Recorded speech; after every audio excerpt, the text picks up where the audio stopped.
Hi, AfterBuzzers. You're watching the Outlander After Show, so stay tuned. You're tuning into the destination for TV superfan discussion, AfterBuzz TV. And now, let the buzz begin. Hello, hello, hello. Welcome to the Outlander After Show on AfterBuzz TV. Today we are reviewing episode 8, season 2, episode 8. So that backwards. 9. Dang it! I did it. I verified it, and I still said the wrong one. It's okay. Episode 9. They're going so fast, right? Je suis prest. I am ready. I'm Adrian Snow. Speaking of I am, and you can follow me on Instagram and Twitter at Miss Adrian Snow. That's MSADRINSNOW. And here's my co-host. I'm Emily Harlan. You can follow me on Twitter at MLEBeth and on Instagram at OMG. It's MLE. All right, so first thoughts on this episode. You know, I thought this was a good episode. I liked it. I know I read some blogs and it was mixed reviews between people who watched it. Some people really liked it and some people really did not like it. But I thought it was a good episode. I loved that Angus and Rupert were back in there because they are just so hilarious to me and had a couple of, times throughout this episode. And I liked just showing more dimensions of Claire and Jamie. I liked how they kind of dove into their stories a little bit, especially Claire, with the whole PTSD thing, which apparently I heard was not in the books really. So that was kind of that's what cool. I'm not sure because I haven't read them, but I saw a blogger had said something about that they're not, that isn't really part of the book. But it didn't feel like, from what I could tell from just hearing the producer at the end, it didn't seem like much of this episode was from the book. It was something that they kind of created on their own. Yeah. And I thought it was okay. It was, I think, just coming from the pacing of when they were in France to the Scotland pacing, it's almost like, oh, I wish they had done this backwards. Even though I know that they couldn't, and like how the story's progressing, it needs to go in this progression. It's just hard to kind of go, okay, this is a lot slower and a lot more, I want to say like psychological, military espionage stuff that I enjoy, but it's also the pacing of it is just so slowed down, and the whole idea of I liked that the episode was about Jamie asserting himself as a leader and understanding like the whole concept of war during that time, and then also dealing with Claire's PTSD.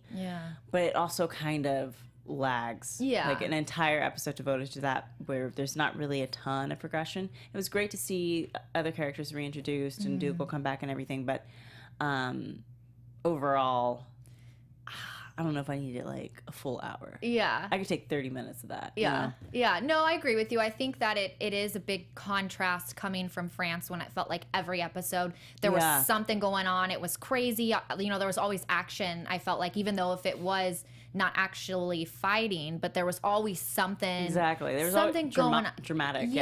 Where I feel like ever since they've returned to Scotland, it's been, kind of on the slower side. Like last episode was really slow, I thought. So maybe that's why I liked this one, because it felt like it was a pickup at least from last week. But yeah, I definitely see what you mean. I did like how they kind of showed, it feels like ever since they've been in Scotland, it kind of just shows the drastic differences that they've had. I thought they really focused on like the bagpipes being introduced, or not introduced, but playing bagpipes throughout the episode, and all the songs. I don't know if it was Scottish song or what, the songs that were constantly going on in the episode. So I liked that they kind of showed, okay, we're fully back in Scotland now, and it showed the opening of the episode with Jamie and Claire very happy, and reintroducing Fergus, and I kind of like that. It felt like it was kind of our old Outlander was back, after all the chaos of France. It was kind of like, okay, we're back in Scotland. But yeah, it was, there were a couple times when it was kind of lulling to kind of get characters introduced or get the plots kind of introduced. But yeah, so I'm curious to see like how that will play next episode. Next episode seems to be a lot more like intense and thrilling, and so it'll be good to have that back for a bit. And I also kind of want to know, there's a bunch of stuff we left in France that I'm kind of like, are we ever going to find out about like Mary? I know. And the people that were the espionage aristocrats and all. That's aristocrats. I said aristocrats. My brain is like looping today. yeah, that's stuff I kind of want to pick back up on, but I don't feel like we are, because there was also a moment where Claire dropped a hint of what's to come when she was talking with Jamie, and we'll get to that. But just to start off, we have the reintroduction of the other Scottish players, and Dougal. Yes. Dougal returns. Yes. How'd you feel about him? I liked seeing how Jamie kind of was putting Dougal in his place. Yeah. I liked seeing that. And I also thought it was interesting to point out that Dougal and Rupert and Angus are going against what Colm was wanting. Just the fact that they were there and Colm was saying, hey, we're staying neutral in this war. Like, that's a pretty big move right there to kind of put that out there, that they are with Jamie and going against Colm. Well, didn't Colm mention that Dougal was doing his own thing, that he had separated from maybe. Colm? I guess there's no going back then. Yeah, because he made some reference, because Jamie did ask, where's Dougal? And he said he's off doing his own. Okay, well, I guess he's on board then. Yeah, he's on board. Yeah. So I liked that, those characters were reintroduced, and I liked that Jamie was kind of putting that firm stance against Dougal, saying like, hey, this is how I'm running things. Yeah. And if you're going to be here, you're going to be listening to me and, taking my orders. So I liked that. It kind of showed that he's kind of taking that more leadership role that we saw him take when he went to Lallybrook, and we saw him take when he kind of took over in France with the house and the wine business and all that. Yeah. So I liked that. Dougal's character, I'm still not, he still gives me those creepy vibes, the way he talks to Claire, So anytime he's on screen, I'm like, okay, what's going to happen now? He's not a character that I fully trust to do the right things and to have everybody's intentions, in order. Like, I think he'll kind of do what's right for him before is kind of the vibe I get. But well, there was that kind of shift in him after speaking with Claire, where she kind of called him out and was like, you are a narcissist, and you can go F yourself. And where I never really... Yeah, he's always been kind of a jerk and a skis and always just trying to get into Claire's pants. And even then, like, he could not resist saying, like, you were promised to me should something happen to Jamie, you know, because Jamie isn't following what I believe to be right. But when she said that to him, and there was just like a small shift in him saying, like, you are right, I am kind of full of myself, that is true, but there's nothing I wouldn't do for Scotland. And he kind of went back to Jamie and kind of changed his tune a little bit. He still made the mistake of, like, bringing in the farmers under duress to come and fight for them. But when Jamie called him out and was like, I thought you were going to follow orders, and, like, this is where you're going to be, and this is what you have to do, and you need to respect me, there was a slight shift in him just kind of being like, this is Jamie's deal, and I should be respectful. Acknowledging it. Yeah, we'll see. I have some hope for him. I also feel like he might die just because he had to say, I would die for Scotland. The moment you say that, you're pretty much doomed. Or to see a Stuart back on the throne. Yeah, you're pretty much dead. Yeah.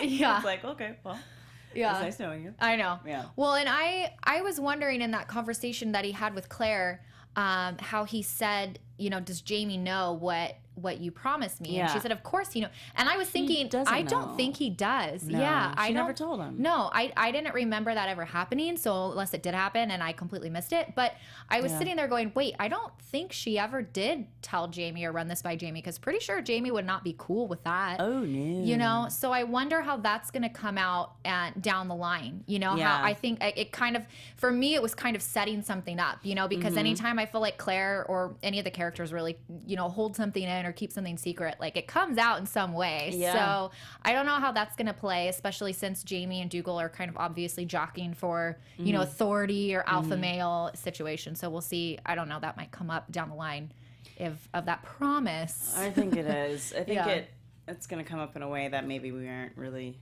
anticipating. Yeah. Well, I guess I am kind of anticipating it now, not that I've thought of it, but whatever. It was nice just jumping on to Jamie. It was nice to see that kind of... He's grown a lot over the course of... Has it been a year in their land? Surely. Over a year, at least. A year and a half, too. 2 years, because... Almost 2 years. If we're going where we think we're going, then if Claire left 1944 and she returns in 1946, and that makes sense that she's 2 years away. Right. But it was nice to see him be assertive. It also made me like a little nervous because I was like, that could easily become a villain. Yeah. You could easily turn him into a villain if like just by some of the stuff he was doing. And I know why he did the things he needed to do, but it was just kind of it was giving him power in a way that we haven't seen Jamie have power before. Yeah, I thought the same thing, especially in that scene. Well, a couple of the scenes. One with the lashing scene, the first one, how he said like, "Oh, we're gonna give them lashes," and it's like for somebody that's had his back like shredded by lashing. Yeah, you would think, and of course it was different. I understand this was like a thick belt, and it wasn't putting the same marks that were put onto him, but still, it was like for somebody that's had that happen to him. That kind of surprised me that he was so straight to be like, oh, lashing, you let people in. And then the second scene that kind of made me think that with William Gray, I think his name was, who I think is going to be a very important character, but how he was gonna, trying to get the information out of him, and he took the sword, like he was gonna put it on his face, and I thought like, oh my God, he's ruthless now. Yeah. Of course, he's still our Jamie that we love, but yeah, seeing that kind of come out in him, kind of having this power and this authority, it's like, where's that gonna, is there a line or, I don't know, so. Well, it also, I think, kind of plays with this whole idea of like, how does a person change, like, after they've experienced a type of trauma? Like, is this something that is this kind of assertion of power, not only because they're going to war, but also because of what Jamie has gone through. And we saw it even in France. There's a difference to how he dealt with things and how he talked to Claire a little bit. And so it's nice to see like this kind of progression, but I'm also kind of like, well, where are they going to go with it? Is it going to go too far? And but then they kind of brought it back with him as well, with the when he realizes that he proved a point to his men that he is not, against being at fault. Yeah. That he too will receive lashings should something go wrong. It's on him as much as it is on them, which was nice to see as well. Yeah. I like that too. And that kind of surprised me. After seeing the first lashing scene and then how he was with William, I thought for sure that Dougal was going to get lashed and a bunch of people, but for him to kind of step up and take it, at first I thought, he was kind of not using it, but how he was going to show his back, just being and kind of use that as a more of a motivation to the men, like look at what the British did, like let's get fired up.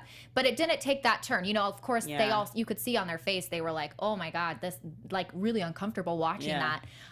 But yeah, I thought he handled it in a very kind of honorable way, I guess. As a leader, he didn't use that to kind of rub in people's faces, and so yeah, I thought it kind of elevated him a little bit. It kind of mirrors an episode from last season where Dougal did do that to Jamie, where he ripped off his shirt to say like, look at what they've done to him, and this is why we have to fight.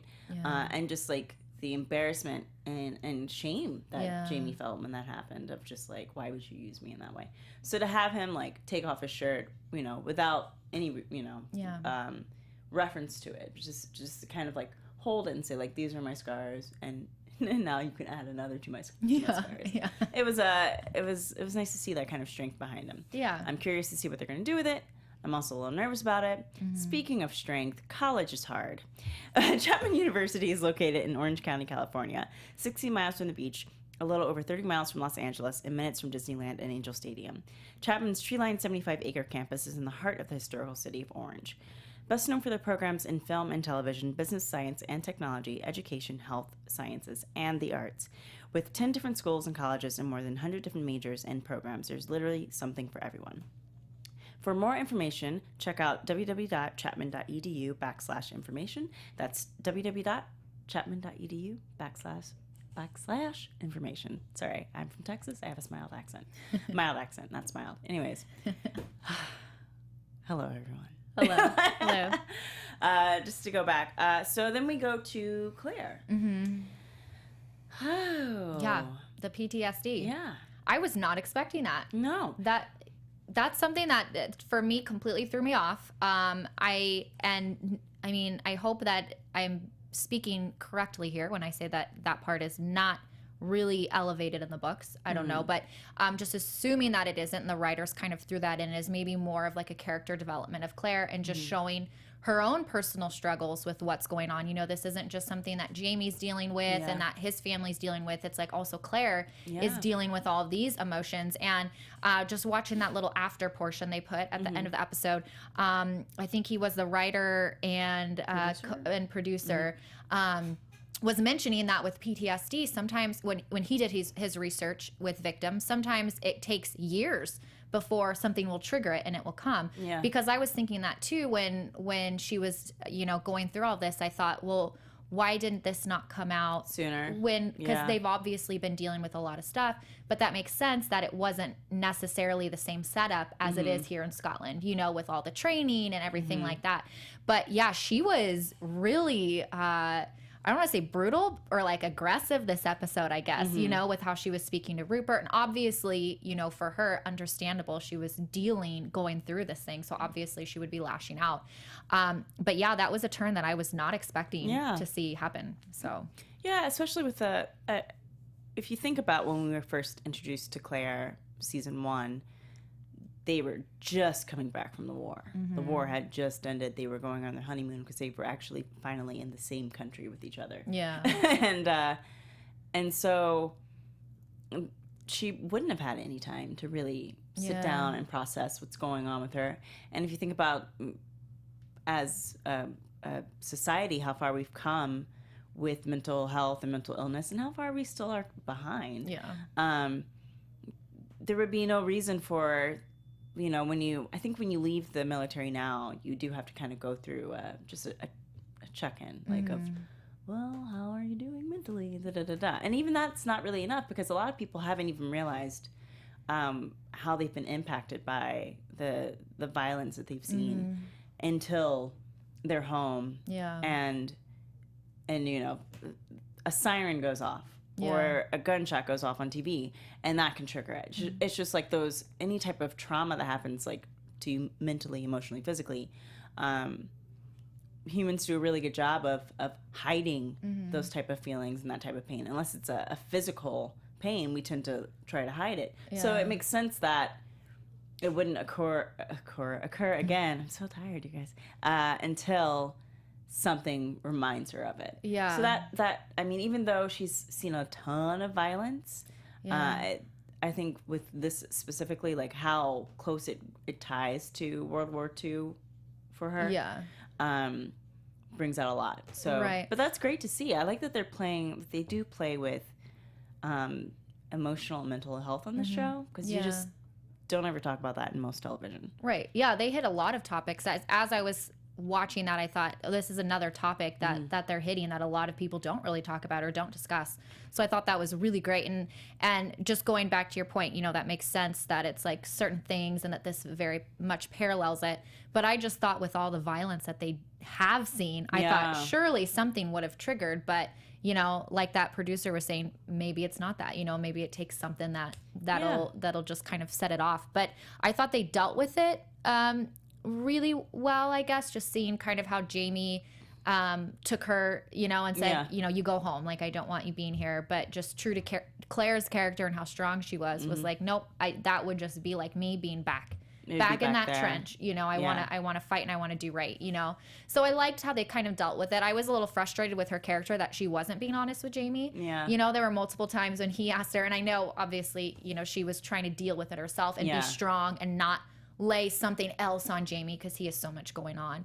But I just want the whole time I'm like, just tell Jamie, he will understand. Yeah, he's always been amazingly understanding. I know. If there's like, this man is not real. I know this man is not real because he's like understanding of like every single thing. I was like, that never happens in real life. But no, just with the way he, you know, is able to kind of understand and process it with her, it was great. But she did drop a little bit of foreshadowing when she said, I would feel like a dragonfly in amber. Yep. And I know, I heard that too. I thought, oh, that's the next book. Yeah. And she followed it by saying, I'd be helpless and powerless to move. Yeah. And that's that makes me really nervous then for the next, like, what's happening in the next round of all of this. Yeah, because it seems like we're definitely going in the direction where the end of this season is her back in the 1940s or even 50s, because we saw that glimpse of a time jump, and how that's going to impact her. I know. And Jamie, and I like, oh gosh, I have so many thoughts about what's going to end up happening in terms of when she's gone, and how that does play into if she's gone and she returns, which is kind of like what I'm anticipating. Yeah. I feel like that's going to play into, I guess it just depends on like what time she returns. Like, right. If it's been, say she comes back after like 10 years. If like we saw 1955 or 56 because she's going to go back soon, then that would mean that she's going to maybe run into Jamie married to Leary, and no. Dougal. Well, I guess should we go into predict? Should we go into predict? Do we have anything else to say? One thing I did want to talk before we get into predictions is William Grey. That situation. Yes. I thought. So before because I was like, I'm so excited about that. William. At first I thought it was Alex Randall. Oh. No, he looks like Alex Randall, and so I was like, Alex? Yeah. No, I didn't think it was Simon. At first I thought I was thinking, I was like, who is that? Simon? What's happening? He's trying to come back and kill Jamie now? Like what? But then quickly realized it wasn't. But yeah. I thought it might have been Alex. Is it Alex? Alex, yeah. Yeah. Because just of what happened with Jack, that maybe even though he likes Jamie, that he would like come in and be like, "You tried to kill my brother." Yeah. So this is having the new introduction of William Grey. His name definitely rang a bell. I've never read the books, but for some reason, like that name like struck me. Like, oh, is he going to be important in the story later on? So he only out of street pride did he even saunter in there and attempt to kill Jamie. Like he doesn't know Jamie. He doesn't have any beef with Jamie. He just decided that he wanted to kill him because he knows that he's a traitor. Yeah. Which is crazy. Yeah, I know. That kind of threw me off. And he goes into camp to try to kill him with like a small pocket knife too. It's like, you could, I think that just goes to show how kind of, I don't want to say immature, but maybe like inexperienced, because he is, a young kid. And, and at first I was thinking really nothing of it. I thought, oh, just another little kind of fork in the road. But just the fact that he ended the way that conversation ended, I was like, I won't forget. Yeah, I was like, this guy's gonna come back. And as I did a little bit more reading in some of the blogs, nothing was spoiled for me, thankfully. But I did hear that he is an important character down the line. But just the way he said something like, so Jamie says to him, "I owe you my life." Or, "I give you your life, I hope you use it well." And I was kind of like, okay, that's kind of weird to say to somebody, in this show, because it's going to come back.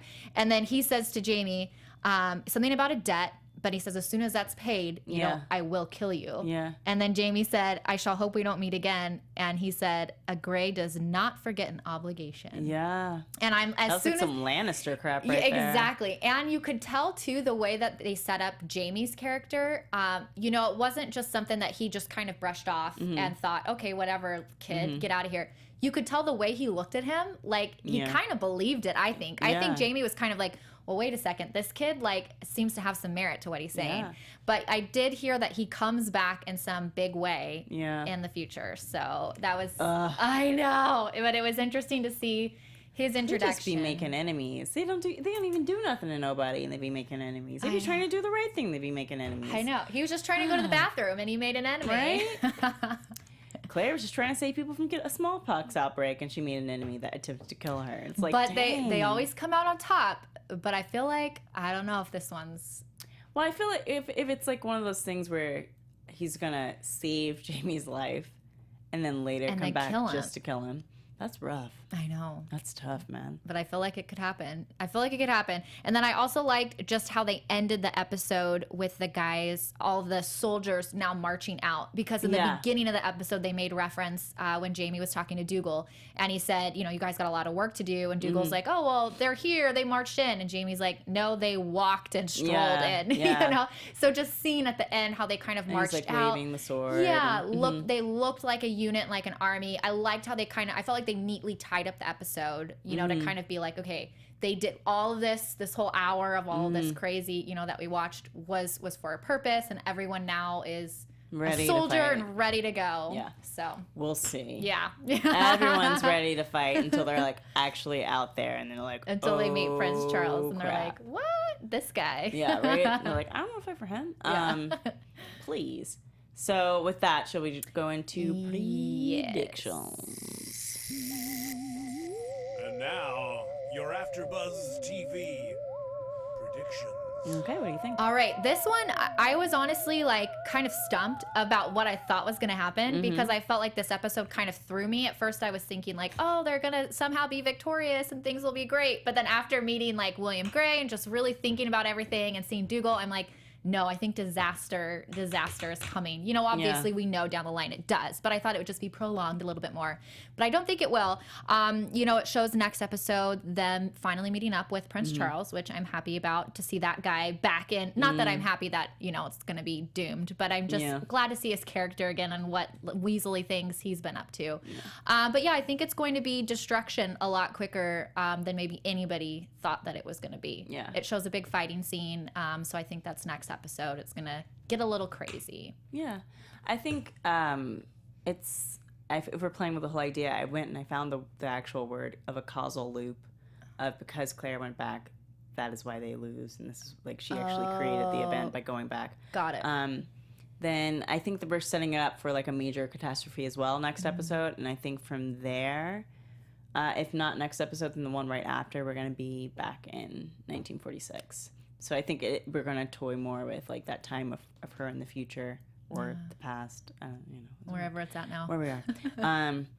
And then maybe by the end of that, we will see her jumping back. The very last thing will be her touching the rock, and then it goes to black, and that's the end of season probably. 2. That's how they I like see to that do happening. It. That's how they like to do it. So I think that as hard as they're trying, Prince Charles just does not have his ish together. Yeah. And that they, no matter what they might think that they can, this time they can rewrite it. No. Yeah. Some things are not rewritable. It's going to go down the way it's going to go down. But I also don't think that means that Jamie is going to die, no matter what Claire might think. Yeah, that's what I'm kind of thinking too. I always kind of had that in the back of my mind that Jamie wasn't going to die right now. But then with the introduction, I should say, of William Craigh, now it's all in my head and now I'm questioning everything. Maybe I don't know, but maybe it's this season is he will save Jamie's life and Jamie's not going to die when Claire thinks that he dies. But later down the line, then maybe he does. Maybe. I don't know. I'm so confused. They put so many things that are little this might happen in the future. Yeah. Of just little breadcrumbs. Is he going to be with Leary? Is she going to come back and Dougal's going to be like, you owe me the debt of marriage and all that kind of crap. And they think that Jamie's dead, but he's not dead and that kind of stuff. And so there's just a lot that they're toying with, and I'm curious to see. I am excited to see where they're going to take it, just because they have been dropping little crumbs for us to kind of nibble on and be like, ooh, where's this going to go? Hopefully next episode is just going to be let's have some action. Yeah. Let's have some move that storyline forward. I think it will. I think it will. All the way, because I want to see naked Jamie. I mean, what? No, I didn't say that. Just move it forward. All right. Well, that about wraps it up for this episode of the Outlander After Show. Thank you guys so much for tuning in. Again, you can follow me on Instagram and Twitter at Miss Adrian Snow. And you can follow me on Twitter at MLEBeth and on Instagram at OMG It's MLE. All right. Well, that's it, you guys. So thank you again, and we will see you all next week. Bye. From executive producers Maria Menounos, Kevin Undergaro, Phil Svitek, and the entire AfterBuzz TV staff, we would like to thank you for listening to the AfterBuzz TV network. To watch or listen to other after shows and post comments or questions, be sure to visit AfterBuzzTV.com. I'm Sir Richard Wentworth, and this has been a presentation of AfterBuzz TV. Buzz you later. The views expressed herein are those of the hosts only and do not necessarily reflect the views of AfterBuzz TV or its owners or principals.